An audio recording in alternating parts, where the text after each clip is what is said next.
کہتے پرویز مشرف کے لیے دعا ہوگی. میں نے کہا جب تک میں اس پارلیمنٹ میں ہوں کسی کا باپ بھی پرویز مشرف کے لیے دعا نہیں کر سکتا. ڈاکٹر عافیہ کو حکمرانوں نے $5,500 میں فروخت کر دیا اور عافیہ نے مجھے کہا کہ یہ جیل نہیں ہے، جہنم کا گڑھا ہے. رو رہی تھی، چیخ رہی تھی کہ خدا کے لیے مجھے یہاں سے نکالو.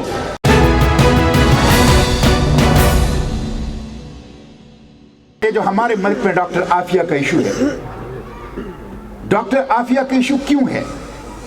ڈاکٹر عافیہ کو حکمرانوں نے $5,500 میں فروخت کر دیا.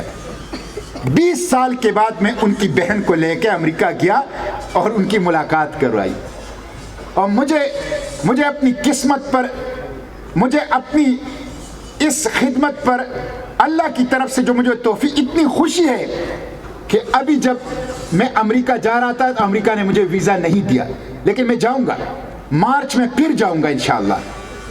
امریکہ نے مجھے ویزا نہیں دیا ورنہ میں پھر جا رہا تھا. تو وکیل کو ڈاکٹر عافیہ نے کہا کہ سینیٹر مشتاق سے کہو کہ ضرور مجھ سے دوبارہ ملاقات کے لیے آ جاؤ. یہ میری بہن ہے، یہ آپ کی بہن ہے. انشاءاللہ جب تک دم میں دم ہے ڈاکٹر عافیہ کی رہائی کی کوشش کریں گے انشاءاللہ. یہ کتنی دکھ کی بات ہے.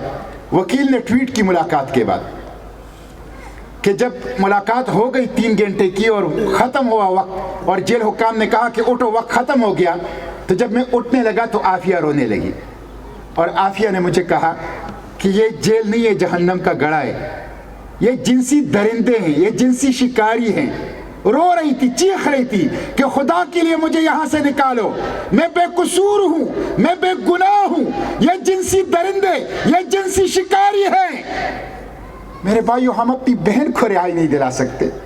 ایک بے گناہ پاکستان کی بیٹی، قرآن کی حافظہ، ان کو رہائی نہیں دلا سکتے.